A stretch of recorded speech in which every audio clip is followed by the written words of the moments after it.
Hello and welcome to India Shield. Today, we're going through the COVID-19 pandemic that has gripped the world since March 2020. It has become important that we pay attention to how we as citizens are particularly tackling the COVID crisis. My name is Vishal Raskina. I'm an MC and a podcaster.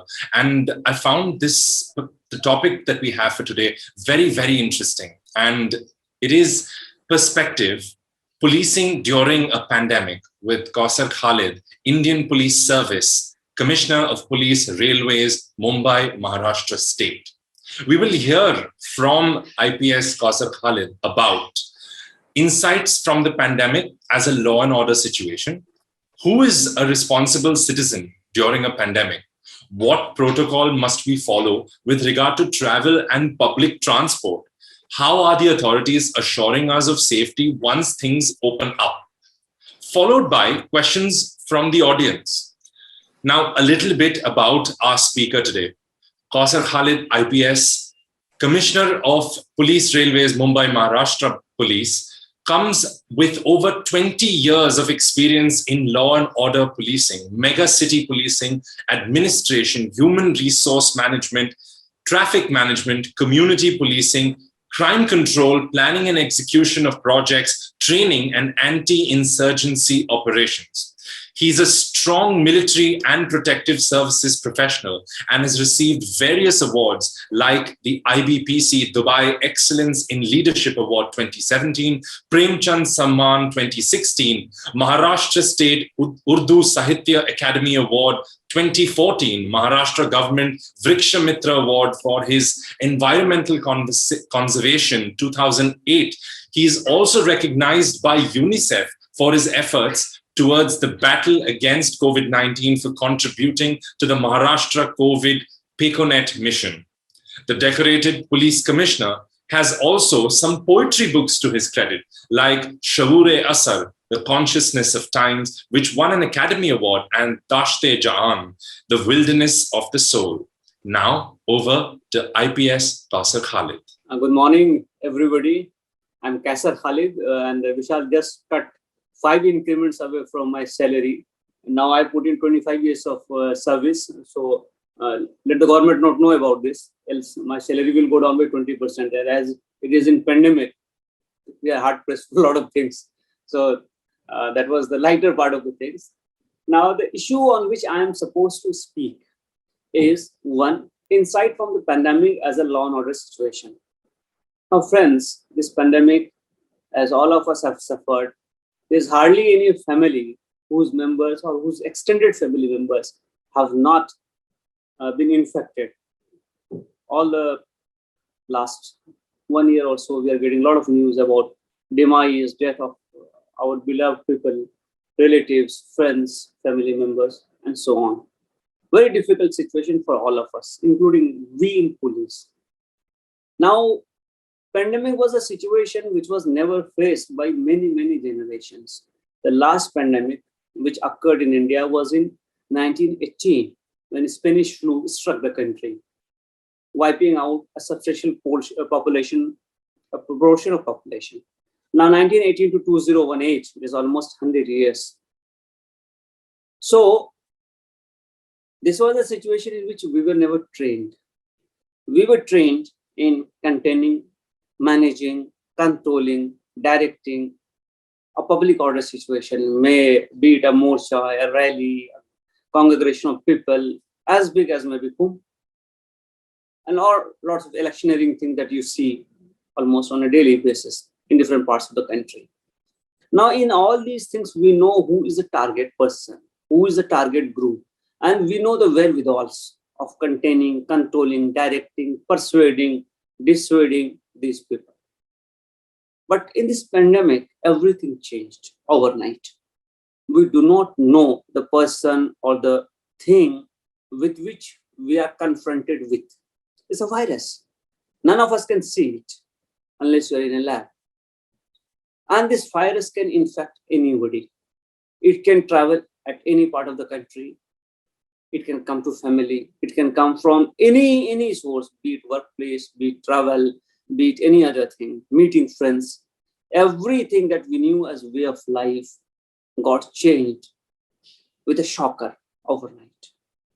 As you know, Government of India implemented lockdown from 22nd of March. Prior to that, Government of Maharashtra had already started lockdown on 20th of March, if I remember correctly.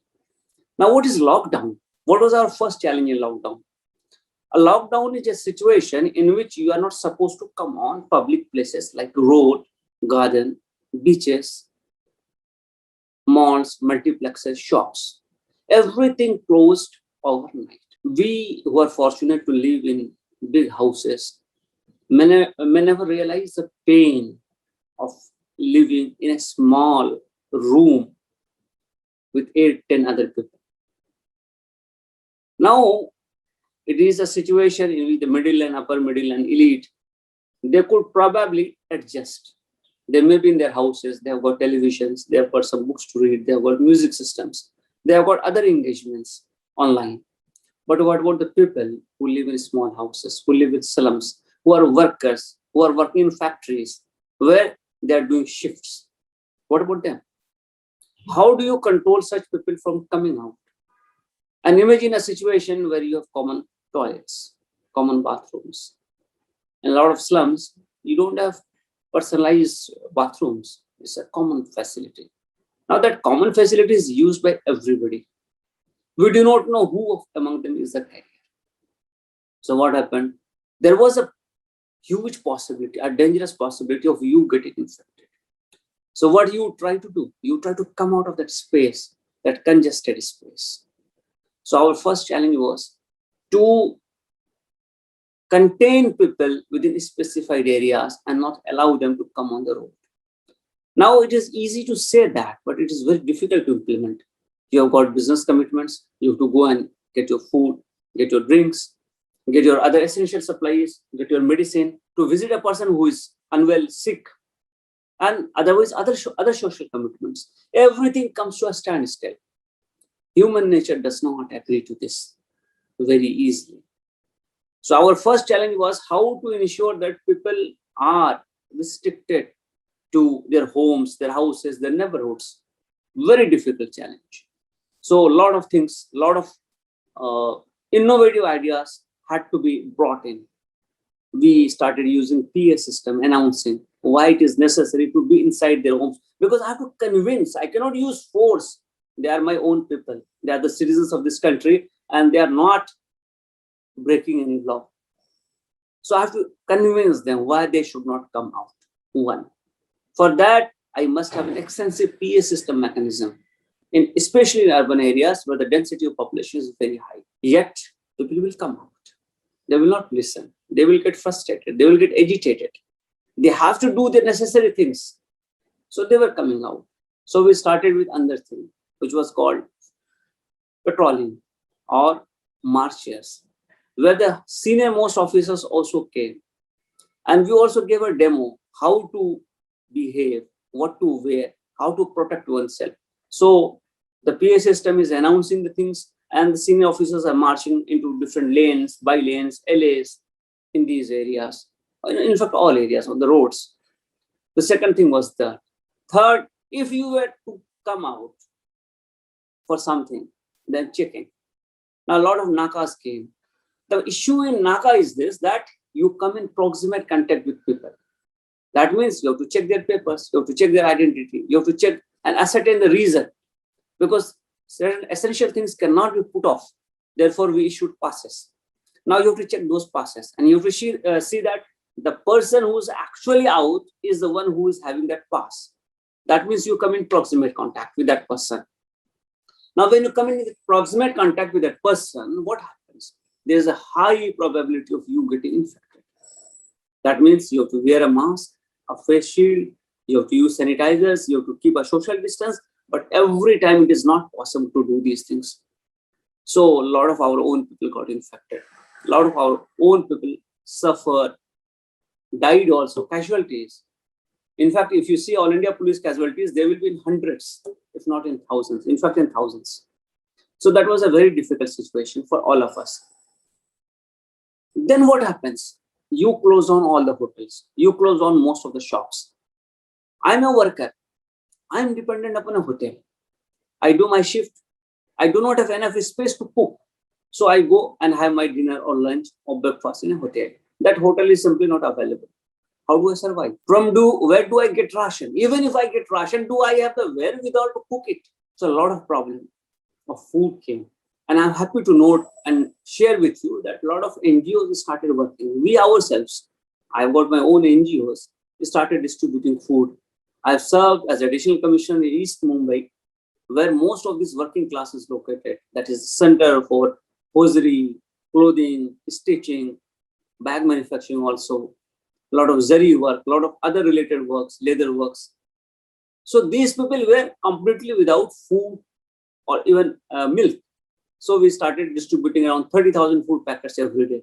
A lot of other NGOs also came in. The issue is, how do you transport that food? Because it has to be cooked in a central kitchen where the capability is available.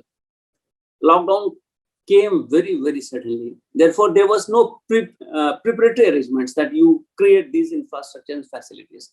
So if somebody is going to collect ration from some place, then he needs a pass. That pass needs to be checked on the road. Then that particular ration has to go to a central kitchen where it will be cooked. And the cooked food has to be brought to the destination areas.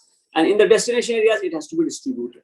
So a very difficult task that we faced.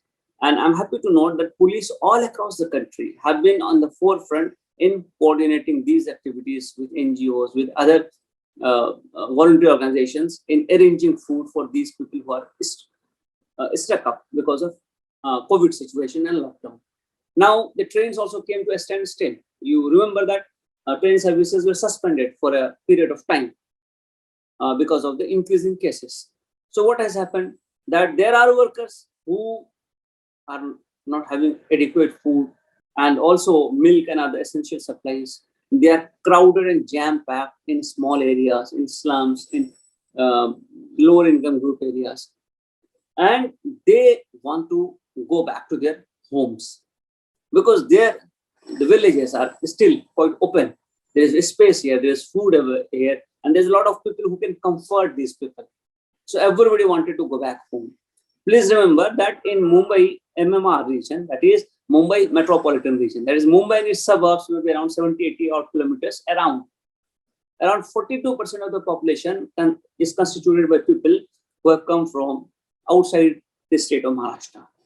So that is, and the area population of MMR itself will be around 20, 22 million. So there is a huge number of people who want to go back home. Now, private vehicles were extremely expensive because nobody was willing to travel.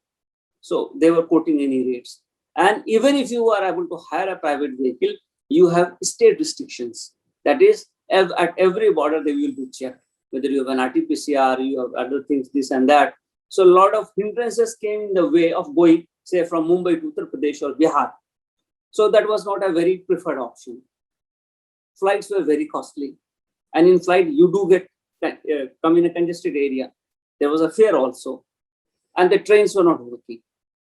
So there was a huge pressure from these working class to arrange some public transport so that they can go back their homes.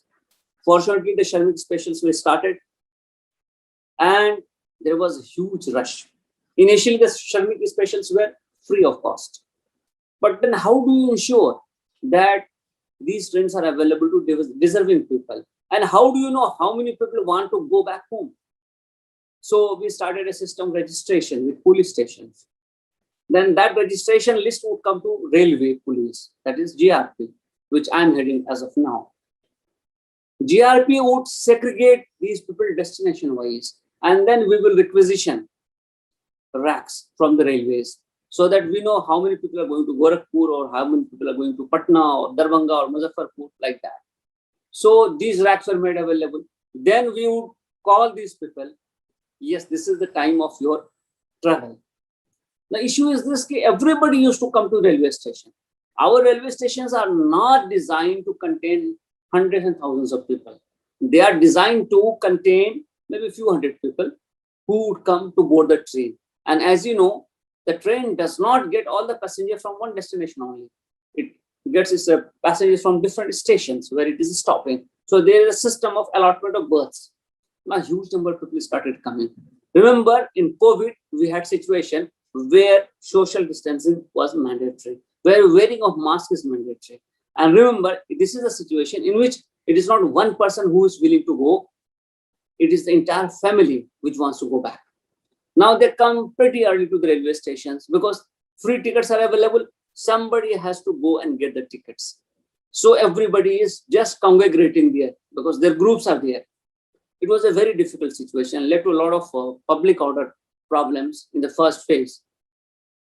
We designed a system through containing, through channeling, through making them sit in lines, through destination-wise kind of thing, so that they do not come in close proximity.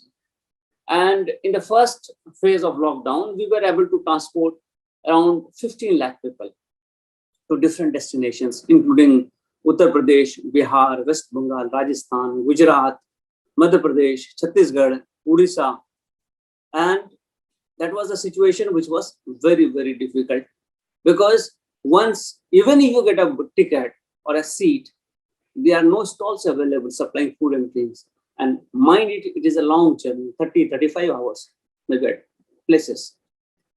So then we collaborated with NGOs to ensure that everybody gets some food packets, some water, which is at least, which satisfies the basic needs during the course of travel back to their destinations. So it was a very difficult situation managing these people in a small span of time.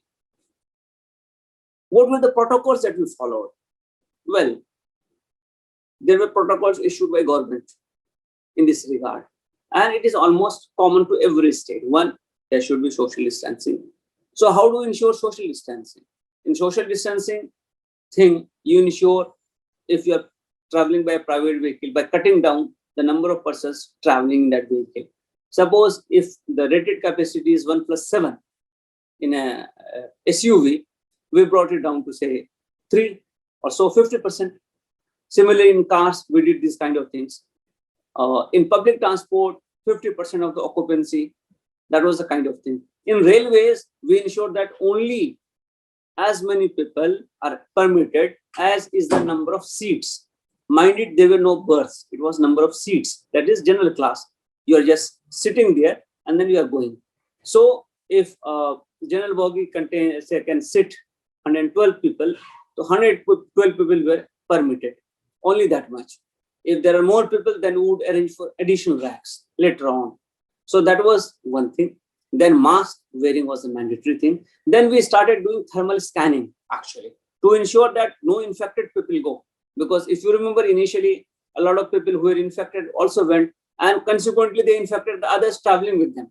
And in some cases, unfortunately, we had deaths also on trains also.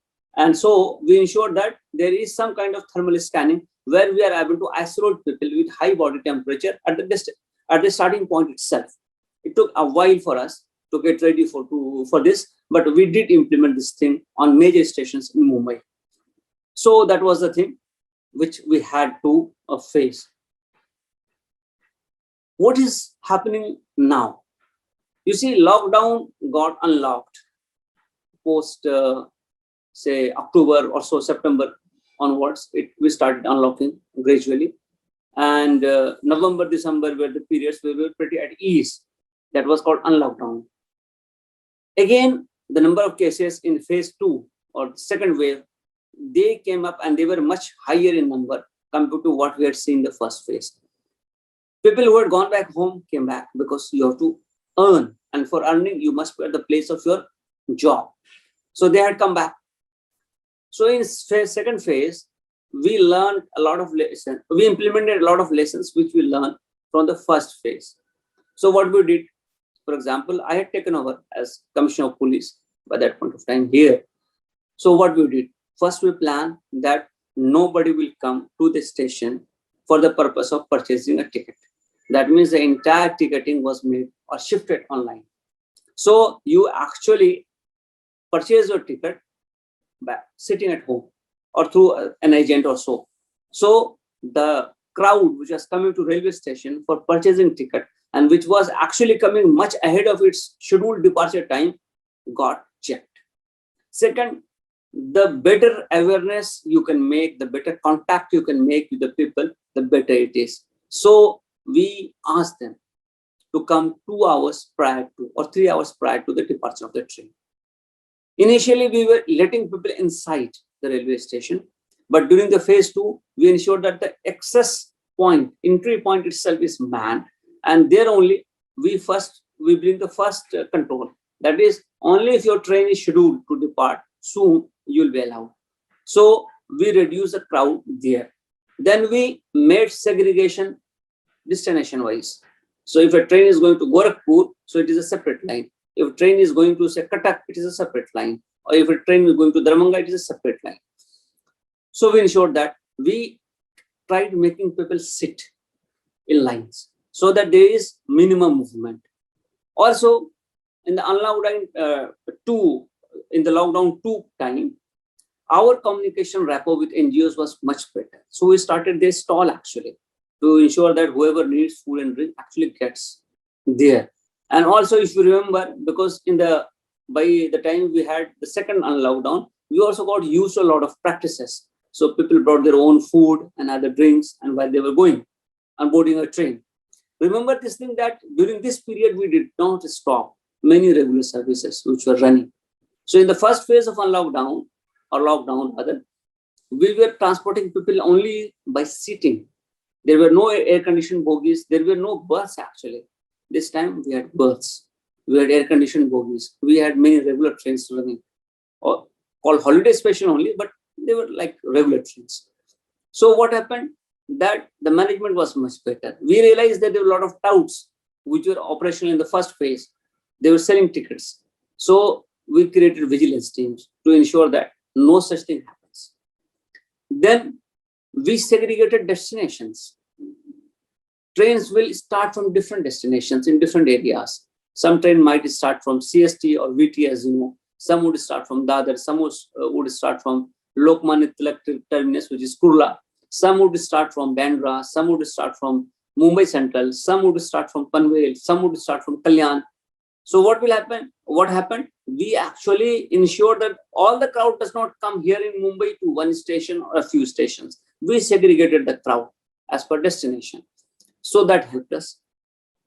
Thirdly, what we did that this time also we enforced this thing. It will be equivalent to number of seats available.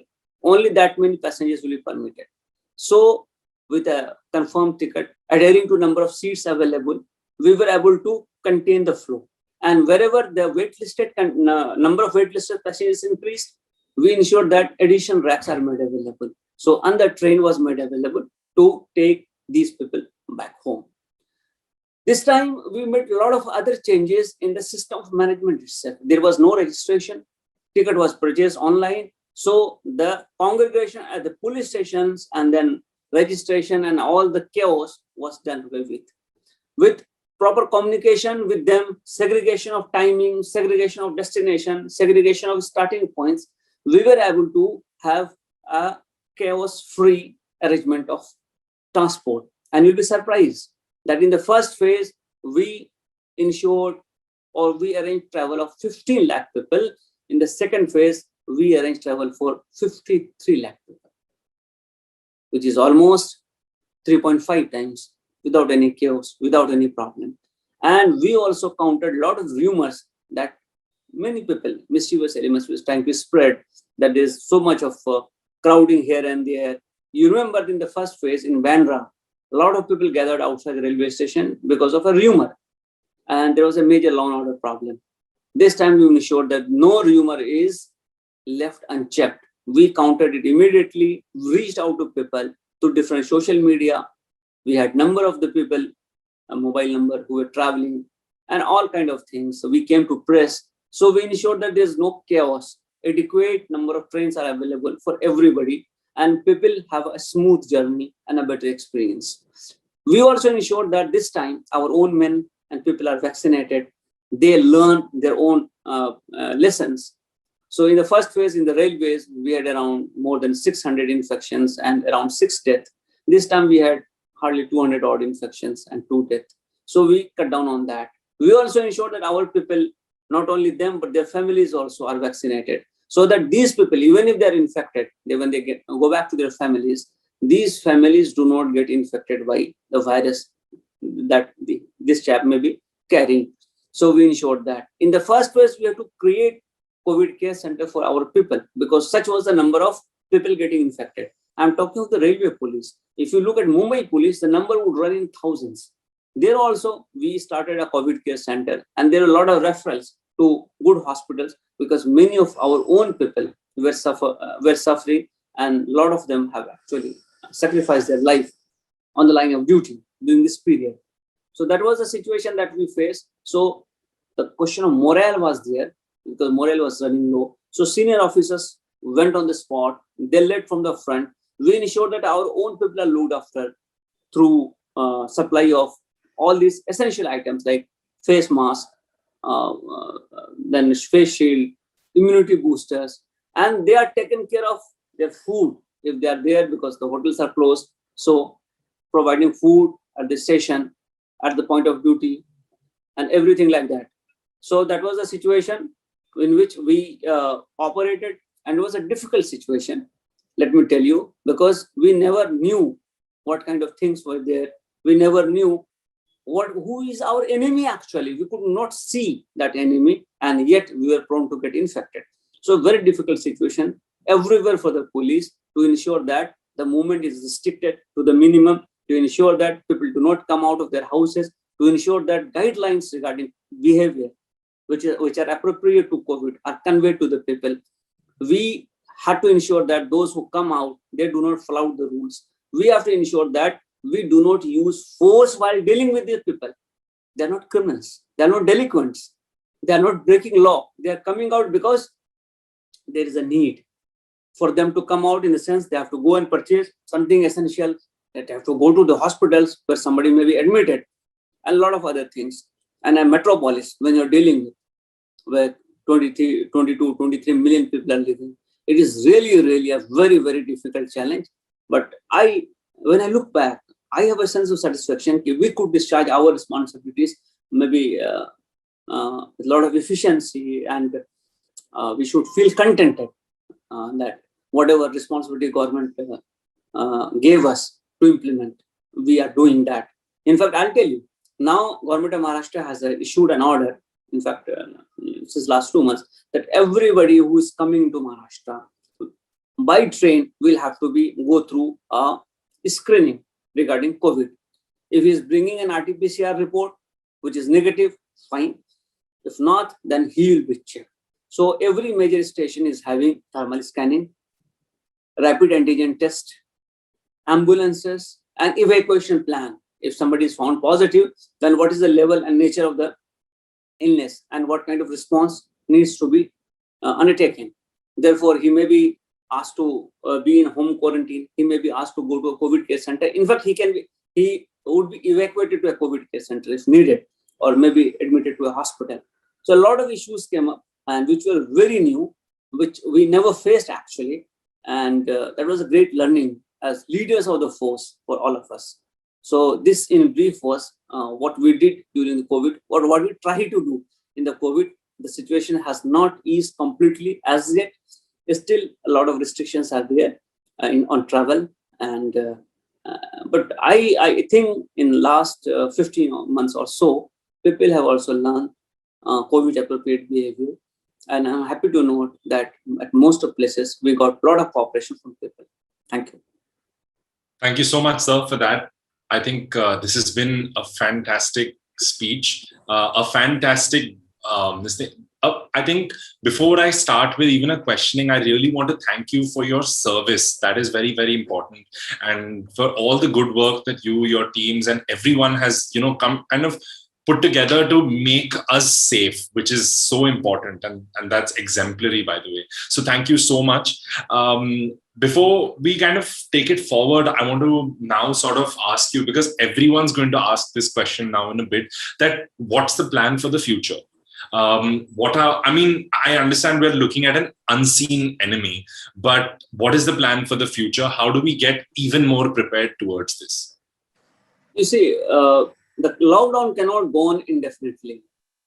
I mean, Correct. even if this virus is around for next a year or so, we have to ensure that our normal routine resumes, more so in production, in distribution, in sale of goods and services. Because the government runs on taxes, and taxes will not come unless the normal economic activity resumes. So we have to learn COVID appropriate behavior. First and foremost is now by and large 18 plus, everybody is fit to get vaccinated. Vaccine is now getting available. So I would request everybody, in fact, youth, that please get yourself vaccinated. There should be no hesitancy in that unless it is advised by your doctor that you should not take the vaccine. I myself have taken both the doses, and most of my force has taken both the doses. A lot of people, in fact, in my headquarters, we have opened a vaccination center for people. So please get vaccinated. One. Number two, still the danger is looming, and there are prophecies of a third wave coming. So we must be very, very cautious in dealing with people, in the sense wearing a mask essential, washing your hands regularly is essential, and also online as far as possible, because this COVID thing and lockdown has taught us a lot of things actually can be done from home, can be done online. Of course, that pleasure that would be there in meeting people face to face, interacting with them, chatting with them, maybe sharing a cup of tea or coffee with them or meal with them. We are human beings, we are social animals. We would love to have that situation. But yes, patience is the key, because first and foremost, we have to ensure that we are safe, we are healthy. And secondly, we do not become carriers for others, because eventually we'll go back to our home and where our loved ones live. Therefore, we should not be a carrier for our loved ones who might get infected. So we have to ensure that they also adhere to COVID appropriate behavior. Thirdly, while we are traveling, and travel is an essential part of life and by corollary existence, we have to ensure that our behavior is appropriate.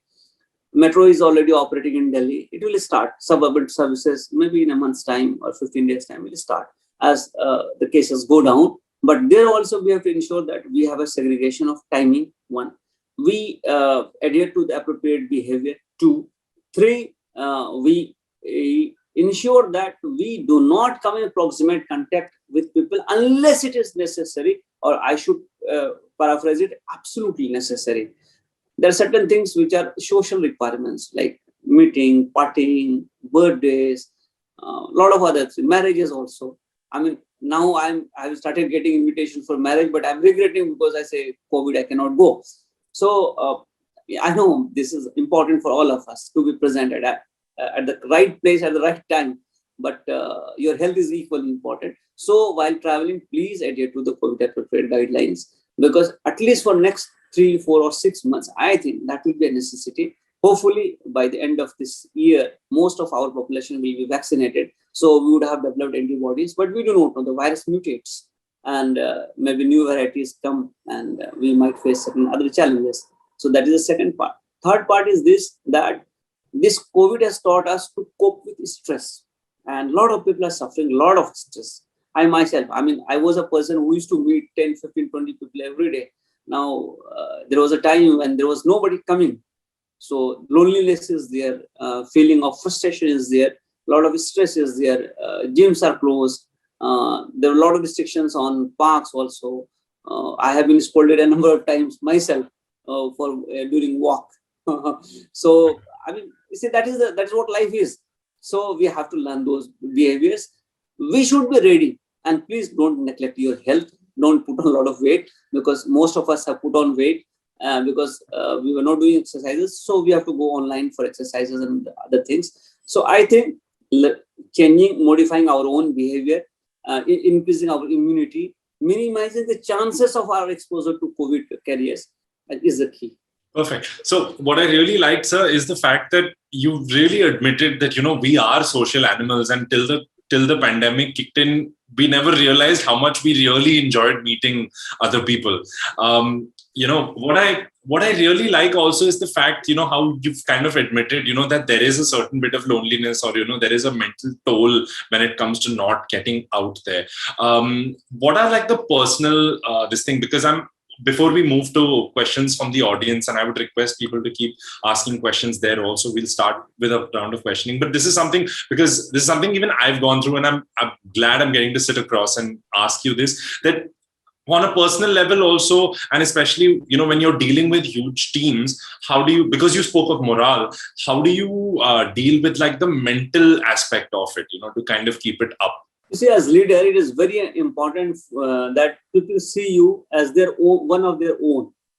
I mean, the challenges that they are facing, you are also facing. So you must have a very empathetic view. A lot of our people got infected. They were under treatment. And as you know, the COVID treatment is very costly.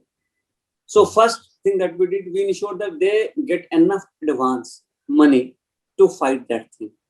So one is this. Second, how do I ensure that their families are safe? So with families also, a lot of counseling, a lot of other things, medical help was there. Thirdly, how do I ensure that the immunity of my own people go up? So I have to fight, I have to get the things. So we got a lot of, say, immunity boosters, vitamin C, vitamin B tablets, in addition to face mask, shield and other things. Then we have to be very, very lenient in terms of if somebody is getting affected, then probably he will be out of job for at least a month, 14 days is quarantine, and then he gets so weak that he is unable or she is unable to come to duty. So I must be very, very, have a sense of empathy and connect with that person. And when that person is coming, I should not start scolding or punishing. I mean, I had a very lenient view. The people who could not come to job because the trains will stop, because they were in our own department, those people who were 50 plus, they were given leave. They were said, okay, please don't come because you are more prone. And, we have a lot of people who have comorbid things, high blood pressure or sugar or other things. So we ensure that they are also taken care of. While dealing with people, we taught just one thing: be patient. They are our own people. They are not breaking a law. They are under a lot of stress and duress. They are going back their homes. We should help. We should become the facilitator. And we should not be seen as one who is antagonistic to them. So, I mean, it requires a lot of counseling to our own people. So that was there. And then most importantly, we must stand by. If somebody has lost his family member, that he gets ambulance, that person is taken care of, the family is supported, and all the necessary things required for burial or funeral is provided.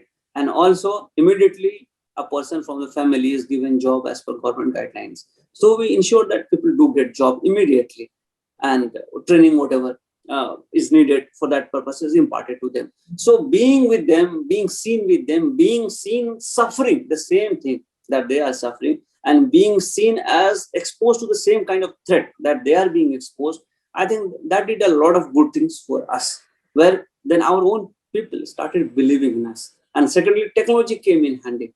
I mean, as I have narrated the story, that 15 lakh, look at the amount of chaos, and 53 lakh, look the amount of smoothness, because we utilized technology and we learned our lessons. See, we committed mistakes. We are human beings. We were never exposed to this thing. We were never trained for this particular challenge. We adapted. So we learned our lessons. And when the second lockdown came, we implemented those lessons. And that is why it was much smooth.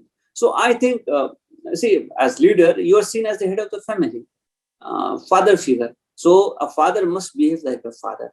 He must be standing by the side of his children, must be helping, supporting, encouraging them, must be taking care of them if they are incapacitated because of some reason, and must be seen as the one who will always stand by them in the time of crisis.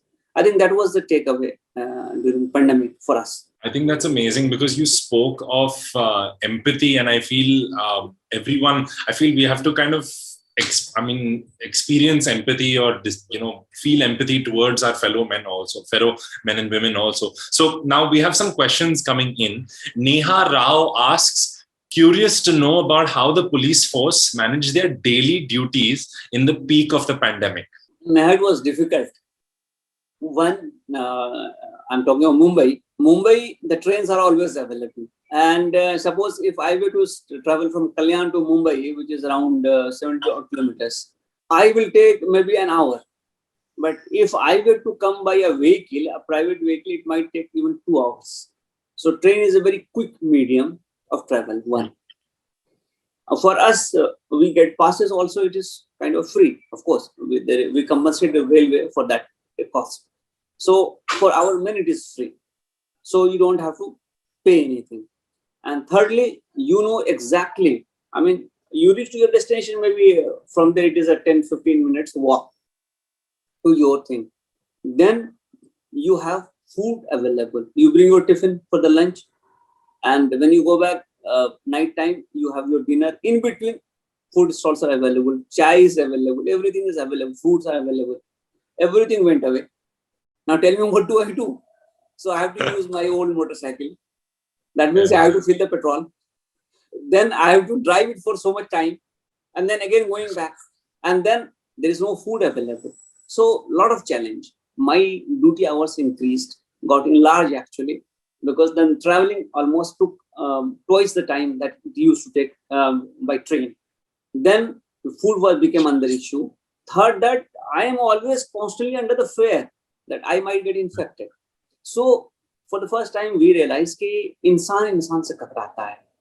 No, when we meet a friend, we say hi, we shake hands. Sometimes हम गले मिल जाते हैं and all that. यहाँ तो when I see people, we get separated. No, the moment you see, even I'm going out for walk and all that. When I cross people, I stop my breath for 3 feet or 4 feet. So 3 feet pehle, 3 feet baad. So I mean, it was a very difficult situation for all of us. But I'm happy to know this thing, and that however films and other things may show our image, but our people have really done wonderful. Constabulary, I'm talking constabulary mostly because they are staying away, so difficult, but they stood by. They came for their duties, they discharged their duties, and in the line of duty, thousands of them have sacrificed their lives also. So my salute to them and hats off. I mean, we could see. There were, in Mumbai, you will not find any place where there's a Naka and it is empty. People are there. They are standing there. They are checking papers there. If you go to railway station, you will find first screen whether you have got a ticket or not, or pass or not. You will be allowed to board a train. Similarly, when a migrant worker is going, our people are there, directing them, advising them, and then putting them in a line so that they reach to the destination.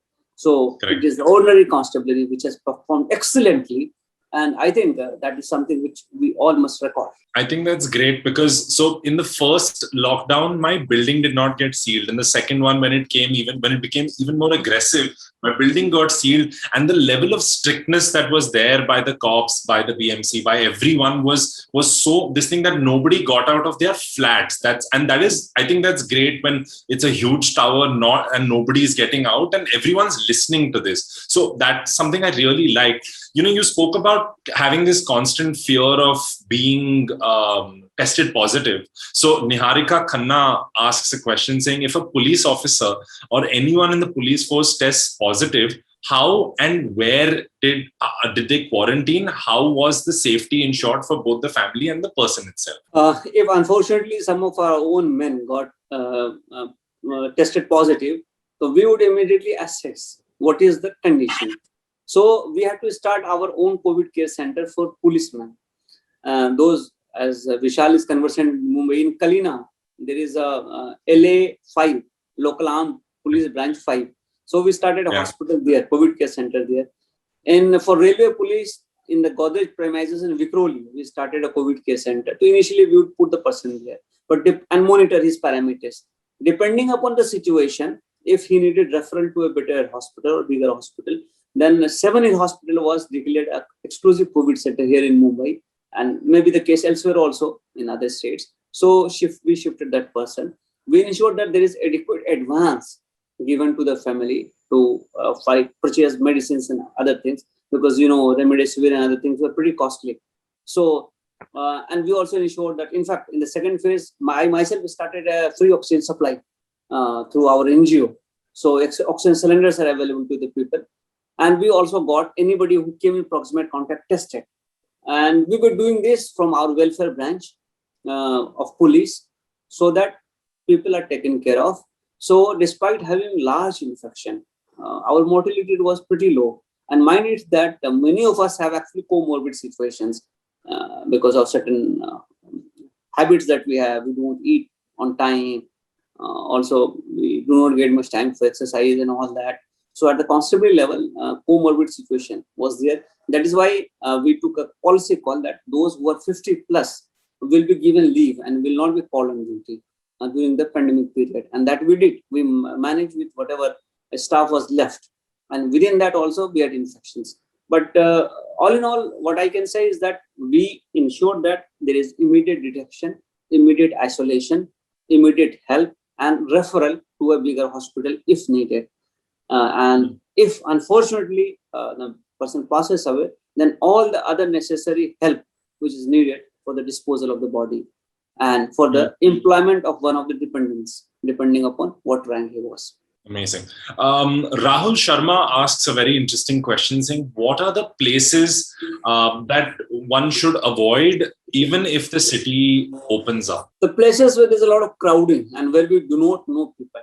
That is, say, malls, multiplexes, hotels to the extent possible. Now with the home delivery, almost everything is available at your residence itself. And wherever it's crowded, if you are a Mumbaiker, then you would know that Marine Drive promenade is pretty crowded, or Bandstand is pretty crowded. And also other crowded places like Crawford Market here, for example. I mean, of course, the cheapest thing you get there only with on a good discount. But if you were to go to these places, please make the timing such that you reach there at a time when the crowd is pretty less. That is early morning or late evening or something like that, or maybe lunchtime. I mean, you will have to go. I mean, we cannot remain confined to our rooms. I'll tell you, during COVID, there's a Turkish serial called Resurrection. 500 odd episodes of 2 hours odd each. So I finished it twice. I mean, there was no job.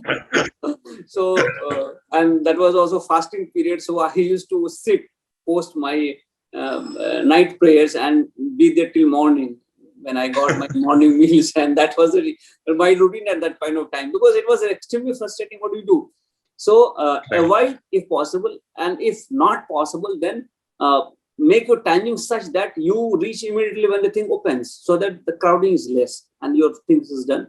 And with the online and delivery of the things and e-commerce taking a big shape here, I think most of the things are available, including your vegetables, including your grocery, including most of the electronic and clothing items that you need. And now what has happened that companies have started actually bringing merchandise to your home or office, wherever you call them, especially for the high-end thing. So they will bring all the models and whatever is available. And e-commerce has taken a big route in metros. What metros? Even small towns. So I think we need to seek the alternatives also.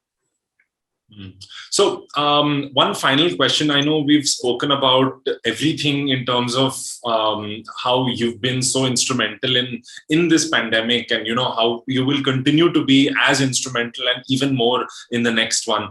And it's great that you've shared all these learnings with us. Right? Now, from a citizen perspective, what do you expect the responsible citizen to do? This is our final question to you, sir. As I explained, a responsible citizen must first take care of his own safety. That means that first he must get and his family vaccinated, himself or herself, and his or her family vaccinated. One. Secondly, what is called COVID appropriate behavior. That means that wearing a mask and maintaining social distance. These are two basic things.